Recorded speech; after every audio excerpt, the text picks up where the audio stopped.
আসসালামু আলাইকুম। আসলে আমি এখন পর্যন্ত প্রায় 3টা প্রোগ্রামে দুটা শেষ করেই খাবারের পথে আরেকটাতে চলে আসছি। সো এটা খুবই গুরুত্বপূর্ণ সবসময় শাপলাপুরবাসীকে দেখা, সেটা ঢাকা হোক কিংবা কক্সবাজার হোক। তবে একটা কথা বলতে চাই যে এখানে আমি যাদেরকে দেখছি সবাই দীর্ঘ 15 বছর ধরে লড়াই সংগ্রাম করছেন শাপলাপুরকে এক করার জন্য। তো এই এক করার জন্য যে লড়াই সংগ্রাম করছেন, একটা বার্তা হচ্ছে যে এটা যাতে বিভাজনটা না হয় সেটা সকল রাজনীতির ঊর্ধ্বে গিয়ে। আর দ্বিতীয় ব্যাপারটা হচ্ছে যে আমরা তো আগে থেকেই শাপলাপুরের পরিবর্তনটা আমরা শুরু করেছিলাম। এখন শুধু শাপলাপুর না, পুরো মহেশখালী সহ বাংলাদেশের পরিবর্তনে আমরা কাজ করছি, আপনারা অনেকেই জানেন। তো সেই জায়গা থেকে শাপলাপুর খুব ছোট একটা জায়গা, এই ছোট জায়গায় কেউ যাতে নতুন করে মাতব্বরি না করে, এটা একটা গুরুত্বপূর্ণ ব্যাপার। দ্বিতীয় ব্যাপার হচ্ছে কেউ যাতে বিভাজিত না করে। আর তৃতীয় হচ্ছে যে আগামী শাপলাপুর আপনারা নিজেরা মিলেই একটা সিদ্ধান্ত নেন যে শাপলাপুরকে কিভাবে চান, এই ছোট শাপলাপুরকে আপনারা কি করতে চান এটা নিয়ে আপনারা সিদ্ধান্ত নেন। বাকি কাজ আমাদের, এটা নিয়ে কোথায় যাইতে হবে, কি করতে হবে, এটার দায়িত্ব আমরা নিয়ে নিব। এবং আমরা পুরো বাংলাদেশ পরিবর্তনের সাথে তো নামছি, তো সেই জায়গা থেকে হয়তো বাংলাদেশ পরিবর্তন করতে না পারলেও এই শাপলাপুর কিংবা এই ছোট মহেশখালী, এই ছোট জায়গাগুলো আমরা পরিবর্তন করতে পারবো। আপনাদের যখনই যেভাবে প্রয়োজন হবে সবসময় আপনাদের সাথে আছে। ধন্যবাদ সবাইকে। আমরা আসলে সর্বপরিসরেই করতে চাইছিলাম, এরপরে চিন্তা করলাম যে আমরা সব সমিতির বাইরেও যারা কক্সবাজারবাসীরা আছেন, শাপলাপুরবাসী আছেন, এটাকে নিয়ে আমরা ইফতার মাহফিল করব। যাক, যতটুকু আমরা হয়তো আমরা মেসেজটা ঠিক মতো পৌঁছাতে পারি নাই, হয়তো পাইলেও কেউ আসতে পারে নাই, অসুবিধা নেই। আমরা এই সমিতি শুরু করছিলাম 23 সালে। 23 সাল থেকে আমরা একটা পর্যায়ে নিয়ে আসছি। অনেকে বলছেন যে আমরা আমাদের সমিতির কার্যক্রম কি। আমাদের সমিতির কার্যক্রম, আমরা যারা নির্ধারিত সদস্য ফি দিয়ে সদস্য হয়েছি এদের ভিতরেই আমরা আমাদের কার্যক্রমটা সীমাবদ্ধ রেখেছি এবং আমরা ভবিষ্যতে এটাকে আরো সমৃদ্ধি করার জন্য চেষ্টা করতেছি। আপনারা যারা সদস্য হন নাই কক্সবাজার শাপলাপুরবাসী, আপনারা আপনাদেরকে মুক্ত সদস্য হওয়ার জন্য আমরা অনুরোধ জানাচ্ছি। এবং আমাদের কার্যক্রম আসলে অনেক কিছু আমরা এগিয়ে যাচ্ছি আমরা, কারণ আমরা চাচ্ছি যে আরো সদস্য সংগ্রহ করতে পারলে আমরা কক্সবাজারে শাপলাপুরবাসী হিসেবে একটা বড় ধরনের কিছু করার চিন্তা ভাবনা করতে পারবো। এই আশা ব্যক্ত করেই আপনারা সদস্য হবেন, এই আশা ব্যক্ত করে ইফতারের সময় হয়েছে, এই আশা ব্যক্ত করে আমি আমার বক্তব্য শেষ করতে পারবো। আসসালামু আলাইকুম। কক্সবাজারস্থ শাপলাপুর সমিতির আজকের ইফতার মাহফিলের সম্মানিত সভাপতি জনাব নুরুল কাজল, উপস্থিত সম্মানিত উপদেষ্টাবৃন্দ জনাব নাজমুদ্দিন বিয়ে, মনির আহমদ চৌধুরী,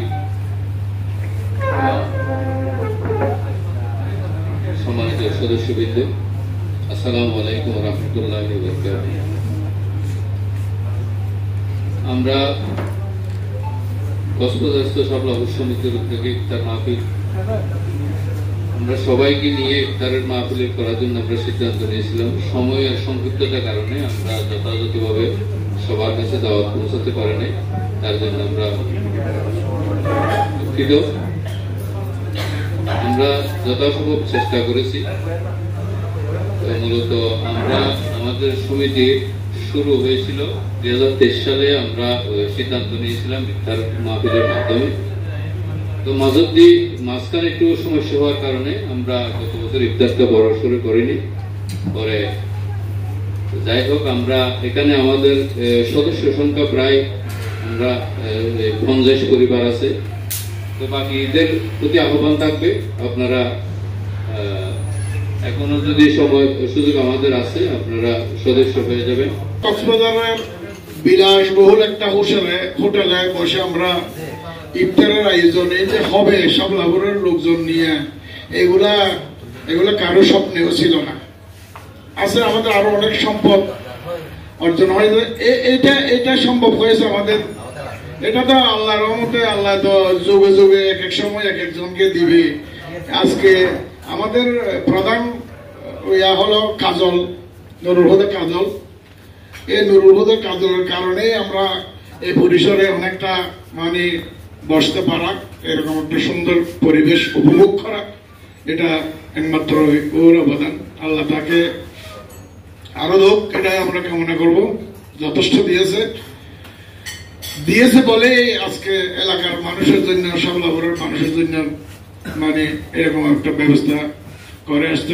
আমরা যারা শাপলাপুরবাসী অন্তত আছি, আমরা যাই করি না কেন, যেখানেই থাকি না কেন, যেই পর্যায়ে আমরা কাজ করি না কেন, আমাদের মধ্যে একটা হৃদ্যতা তৈরি হোক, আমাদের মধ্যে একটা যোগাযোগ তৈরি হোক। আমরা সবাই সবার সাথে সহযোগী সহমর্মী হয়ে আমরা কক্সবাজার শহরে বসবাস করি, অথবা একযোগে একসাথে আমরা শাপলাপুরের উন্নয়ন বা পরিবর্তনের জন্য যতটুকু যার জায়গা থেকে কাজ করতে পারি সেই চেষ্টাটা অব্যাহত থাকুক। আমরা সবার মধ্যে আরো বেশি সুসম্পর্ক তৈরি হোক।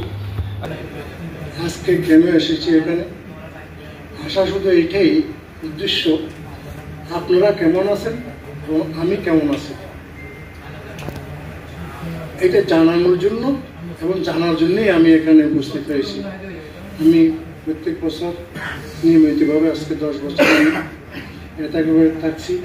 তারপরও আমি এবছরও আমি ব্যাটবেডিং মসজিদে রেখেই আমার প্রিয় শাপলাপুরবাসী যেখানে উপস্থিত হবে সেখানে আমি না এসে পারি না বলেই আমি এখানে আর আমার প্রিয় ভাই ইহাদ্দিনের অনুরোধেই আমি এসেছি। চাই আপনারা সবাই আমাদের সমিতির সদস্য হন, আমরা একসাথে এগিয়ে যাই, আমরা একসাথেই আমাদের সুখ দুঃখ ভাগাভাগি করে আমরা আমাদের অর্জনগুলোও অর্জিত করি। তো সেই ক্ষেত্রে আমি আজকের ইফতার মাহফিল পূর্ববর্তী আলোচনায় উপস্থিত সবাইকে অনুরোধ করব সমিতির পক্ষ থেকে, আপনাদের যাদের আগ্রহ আছে এবং যাদের সুযোগ আছে, আপনারা আমাদের সাথে সদস্য হয়ে, আমাদের কার্যক্রমের সাথে একাত্মতা হয়ে আমাদের সাথে চলুন। আমরা নিশ্চয় ভালো কিছু করব। আমাদের সবার রোজা কবুল করুক। আমিন। আসসালামু আলাইকুম রাহমাতুল্লাহ। যে একটি এই ধরনের প্ল্যাটফর্মে যে মিলিত হতে পারা এটি অত্যন্ত সৌভাগ্যের বিষয়। আমি বলবো এক্ষেত্রে দলমত নির্বিশেষে যদি আমরা একটি এরকম অত্যন্ত সুন্দর একটি প্ল্যাটফর্ম যদি তৈরি করতে পারি, তাহলে অনাগত ভবিষ্যতে এটি আমাদের জন্য কাজে আসবে।